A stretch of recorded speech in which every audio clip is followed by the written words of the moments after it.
Keys to better sleep, how to sleep better.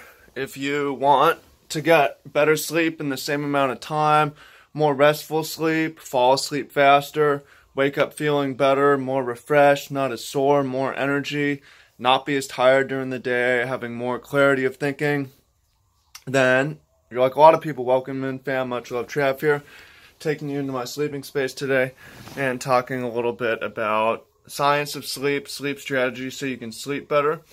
But there's kind of an epidemic in society right now where most people are not getting enough sleep. A lot of people don't realize it. You may be in this. A lot of people are in denial. They think they get enough sleep. The science is pretty clear. Adults need on average 7 to 9 hours. Often 8 to 9 hours is more than people think. Adolescents need even more, like 8 to 10 hours. The people who really truly operate at their best off of 6 hours, it's really rare. When you have even 6 hours a night, you have elevated lower levels of cortisol, which cause you to be more stressed. It causes you to develop more fat. If you sleep more, you have lower cortisol, a leaner body type. When you sleep less, you have more fatigue. There's all sorts of health problems. It causes you to crave the wrong foods as well. It's a bad combination. So, if you just want to perform better at life, then it's important to get this part of your life covered.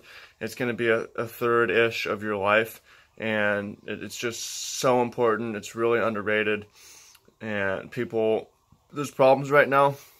I mean, it used to be it just gets dark and you go to sleep and you're good, but now we're bombarded by all these lights, these phones, these computers, TV, Netflix, all this other stuff, and there's a really common problem, which you can probably relate to, of just staying up too late and waking up to an alarm and not wanting to get out of bed. And if you need an alarm, you're probably not getting enough sleep. Duh, right? Otherwise, you wouldn't need the alarm, right? Otherwise, you would just wake up when you wake up, right? So most people are chronically underslept, and there's a lot of societal problems with that. So we're going to go over some keys for you and from me on how to sleep better. I'm a sleep connoisseur. I like sleep. I like to have good sleep.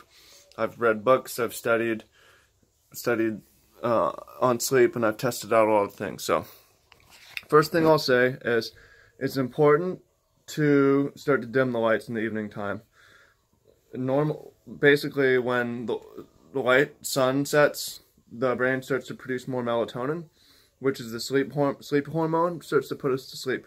But if we have the phone on, you want to switch your phone to blue light filter, and you want to turn your phone off earlier. I turn my phone off at 9 p.m. I used to have even earlier, but I just want to make sure my phone's off so I'm not staring at it. I try not to watch movies. I try to read instead. If you're like, man, well, that sucks. Well, you have to give up something. You know, you can give up sleep. You can give up quality of life. You can give up quality of health so that you can be on your phone more. You can give up sleep so you have more time alive. Well, all-cause mortality, death, tends to be, the research shows it's higher. If you don't sleep, you're going to die sooner and have a lower quality of life. So something's got to give. I'm turning it off earlier. I'm starting to turn the lights off in the house. I'm just, getting ready for bed, right? So instead of phone, I'm going to read. Currently reading this. But I got a selection of books, and they, reading will put me to sleep somewhat. So that's important. Other things that are important: diet, having exercise during the day, but not necessarily at night. I don't want to exercise at night. It's going to elevate my core temperature too much. If you exercise at night, it's going to make it harder for you to sleep. If you work all day and you need to go to the gym and still want to work out, try to do that immediately after work, not closer to sleep. That'll help. Eating. People say, hey, don't eat right before going to sleep because that will cause you to be fat. No, that's actually not true. It really doesn't matter that much. In fact, actually, if you try to not eat before sleep, it's going to cause you to be it's going to suppress melatonin. It's going to cause you to be in a more awake state, a hunting state. Trying to sleep when you're hungry is not easy. Trying to sleep when you're full is really easy.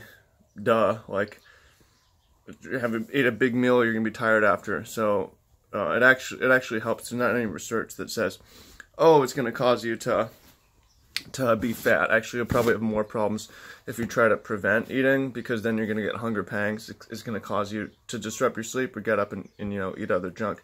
If you want to reduce your eating window, eat later at night, skip breakfast or delay breakfast. That's what I do. I'll usually eat around 7, and then I'm up at 6:30, 6, but I won't eat breakfast till 9:30, 10.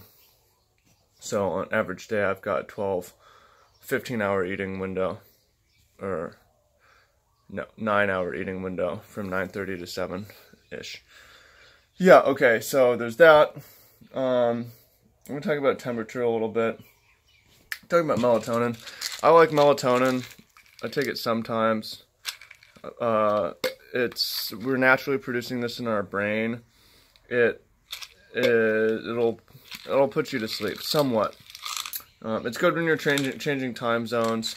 One thing is it will cause you to be groggy over an 8 to 10 hour period. So if you can't sleep at 4 a.m., you shouldn't take it. But if you're like, well, I want to knock out early, then you can take it, right? I've also heard that this is more placebo than anything, which is fine, because if placebo works, then keep doing it. I find it useful. If I'm struggling to sleep in the first 30 minutes to hour, then I'll take melatonin and I'll be out. So I find that to be helpful. Let's talk about temperature a little bit. So I grew up in Seattle, which is cold, and I live in Hawaii now, which is hot. It does make a little bit of difference. Some things you should know is you sleep better in order to really sleep well. You want your brain temperature and body temperature to cool by about 2 degrees, but you want to keep your hands and your feet warm. So imagine trying to sleep with cold feet. It's not very pleasant. But imagine trying to sleep when it's too hot. It's not very pleasant either. So regardless, a lot of the time I'm going to wear socks when I'm sleeping to keep my feet warm, and I'm going to keep my hands under the cover, but I'm going to keep my head uncovered. And if it's in Hawaii, I'll show you this. I'm going to turn on the fan. I'm going to point the fan at me. There we go. And I'm going to cover everything but my head. Put my arms under. Just cool my head temperature, my brain temperature, bring my brain temperature down. But I'm going to raise the temperature of my feet and my hands. And that will put you out faster. It's a minor thing, but it makes quite a bit of difference. Obviously, I'm going to use additional layers if even in Hawaii, but if I'm in a cold place. So that's something that I didn't know. I didn't used to wear. I don't always wear socks, but if it's cooler, I will wear socks. I might kick them off in the middle of the night, but it does make a difference actually. The gloves too. If it's really cold, sleep with gloves, socks and gloves. You might sleep. I'm gonna sleep with wool. If it's like Seattle in the winter, I sleep with wool, long johns too. But the important thing is it's okay, lower the temperature of your head and your core, but raise the temperature of your feet and hands. It makes a difference. Sleep posture a little bit. We'll talk about a surface. I think surface really depends on person, but from my experience, too hard would be painful, limits your sleep options. Too soft, you sag in, hurts your back. It's nice to have kind of an in-between and try out different mattresses. It's worth spending some money and trying out different mattresses because you spend so much time on it to find something that you like. Personally, I'll show you my sleep postures. I learned this from a yoga class, actually, yin yoga. Well, I started to think about it that way. But I'll have I don't know how long I have in each posture, but I have your classic back sleeping. And then if I'm bored with that, not just bored, but switch, I'm asleep on my side. It's really on the front belly, it's a front, but bring up the knee, bring up the hand. I might put a pillow right here so that I expand my chest a bit, expand my lungs, my lung capacity. Then I'm gonna switch sides. You can see my back, I'm propped up. I'm gonna also switch sides like this. Go over the top way. And then you can do some variations, but the important thing is you want to keep it somewhat symmetrical. Like, I don't want to spend all my time on the left side. I want to spend roughly equal time on the left and the right side. So you're trying to pay attention to that. I mean, you're mostly unconscious when you're asleep, obviously, but you have some control over your posture. Also note on the fan. Another nice thing about running a fan in Hawaii is sometimes mosquitoes will get into your space, and then if you're covered but you have a fan, mosquitoes don't like flying in the fan. It's really strong for them. It's like trying to fly in a jet engine turbine, you know, sucks. Other things, a lot of y'all made it this far. Caffeine, alcohol, and even weed don't help with sleep. They hurt with sleep, especially if you do it right before. So, I mean, that's obvious and it applies to everyone, but how many people like to have a drink in the evening or like to have a smoke weed at night? Couple thoughts on that. First one is, I mean, it's pretty obvious for me. I stopped drinking coffee by 3 p.m. The half-life of coffee is like, I think it was like 6 hours or something, so it's mostly out of your system. More than half is out by the time I'm sleeping. But I usually stop drinking coffee even by like 10 a.m. I only drink for the first couple hours in the morning. And then alcohol and weed, I'm not going to say don't drink, don't smoke, but realize it's going to decrease your sleep, especially if you're doing a lot of it in the evening time.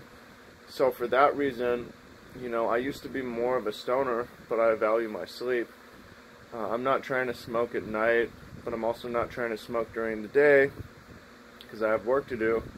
So I might have occasionally, if I don't have anything in the afternoon, like early afternoon, that's like a good time to do it where it's not going to end up disrupting your sleep or your work if you're able to do that. And then for me, I just don't like being drunk anyways, mostly because it fucks up my sleep. So, you know, I try to keep that minor and try to do it a little earlier in the evening if I'm going to do it. So, those are some key tips to sleeping. Turn off your lights. Oh, one more is you want to reduce the lighting in your room as much as possible when you're sleeping. The more light on, the more it's going to negatively affect your sleep. So any sort of like beeping lights of chargers and stuff, I tape over those, but or cover them with a shirt or something. But like put a little duct tape or paint over the light blinker makes a difference.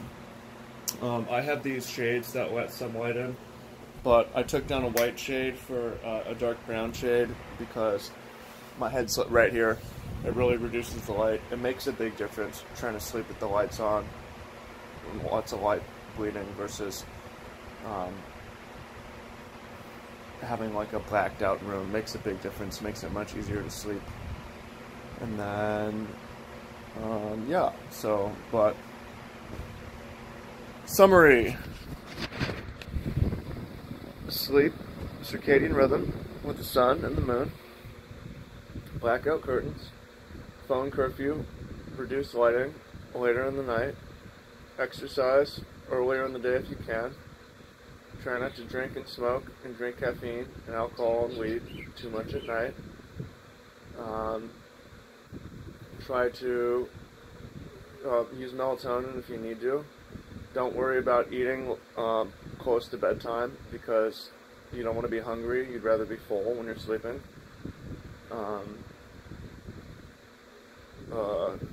Test out different beds. Make sure you got something you like. What else?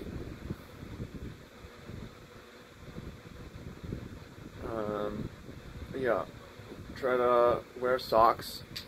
Oh, also, this nice thing about the fan is that it blocks out background noise, which is important as well. Forgot to mention that. Especially if you're living with other people or people have, you know, people have the TV on, roommates, or you have car sounds. Play a fan, makes a difference. Play it on your face, not your feet, warm up your feet and your hands, and sleep good. So I hope you find that useful. Appreciate you, thank you, look forward to hearing what you have to say in the comments, and talk to you soon. Peace.